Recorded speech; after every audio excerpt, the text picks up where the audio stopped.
Hi everyone, and welcome to Shukin Science. In this video, we're going to talk about some of the key digestive enzymes required to break down macromolecules into smaller molecules that can eventually be absorbed into our bloodstream. So, beginning with amylase. Amylase is actually secreted in two different locations. So, its first location is in the salivary glands.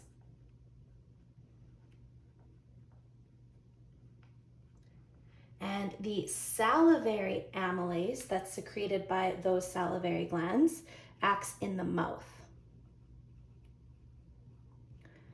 Whereas amylase that is secreted by the pancreas, so pancreatic amylase,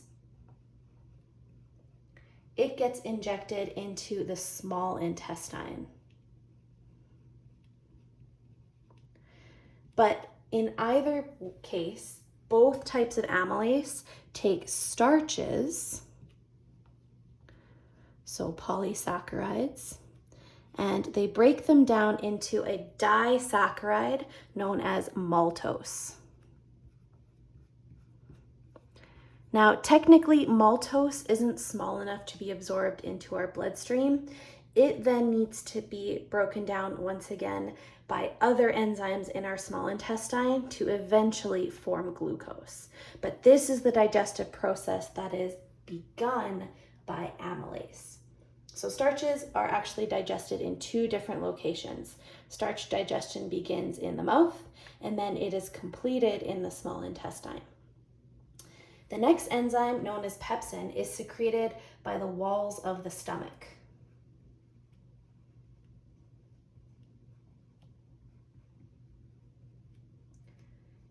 And it actually acts directly in the stomach itself,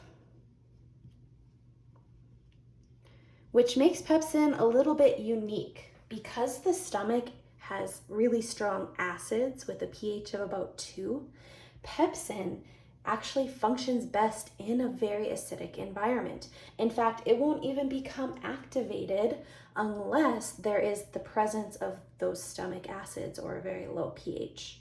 So when the pH is low enough, then it becomes active and it begins the process of protein digestion. So it is going to begin breaking proteins down into chains of polypeptides and eventually amino acids.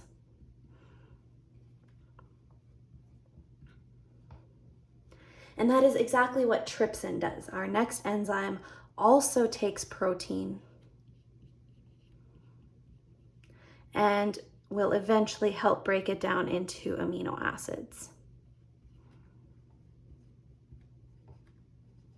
Now, to be honest, neither of these enzymes breaks it all the way down into amino acids. There are additional enzymes that help get it there, but for the purposes of our curriculum, you just need to know this simplified version. However, trypsin is actually secreted by the pancreas. So the pancreas so far has made amylase to help with starch digestion, and it makes trypsin to help with protein digestion.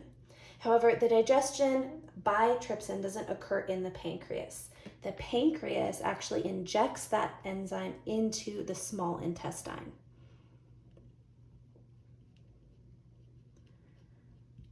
And so protein digestion happens in two different locations. First, in the stomach with the use of pepsin under low pH conditions. And then lastly, in the small intestine with the use of trypsin under more neutral to basic conditions. And then lastly, we have lipase. Lipase is the third pancreatic enzyme. And just as with the other pancreatic enzymes, they are created by the pancreas and then injected into the small intestine. And in that location is where we're going to see lipid digestion. So lipids will then be broken down into fatty acids.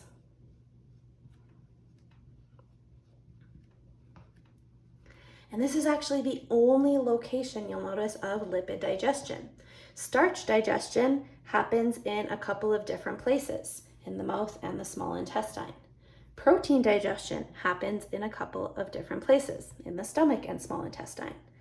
Lipid digestion happens only in the small intestine, which is one of the reasons why it's so difficult sometimes for us to digest fats. If you eat a lot of fatty food, it can cause constipation because it's just harder to break down.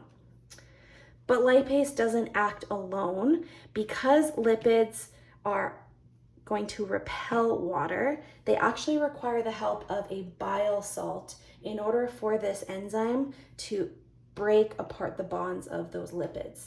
So I put an asterisk here because technically bile salts aren't an enzyme, they're a salt.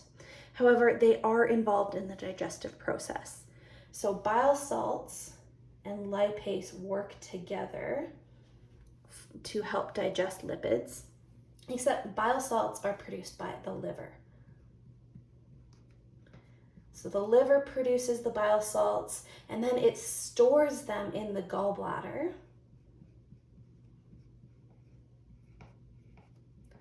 And when you eat a fatty meal, your gallbladder will inject bile salts into the small intestine, where they will emulsify lipids, not digest them.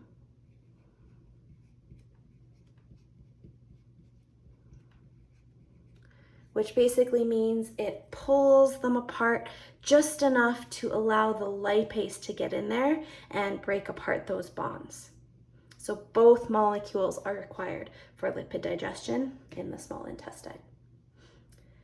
All right, so those are the main ones that you need to know for our curriculum. If you're interested, you can check out some of the other enzymes that are produced by the small intestine itself to help complete the digestion of carbohydrates.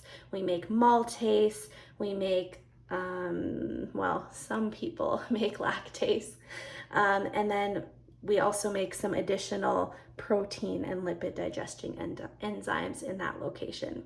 But you're not going to be tested on them, so they're more for interest's sake. Thanks, everyone.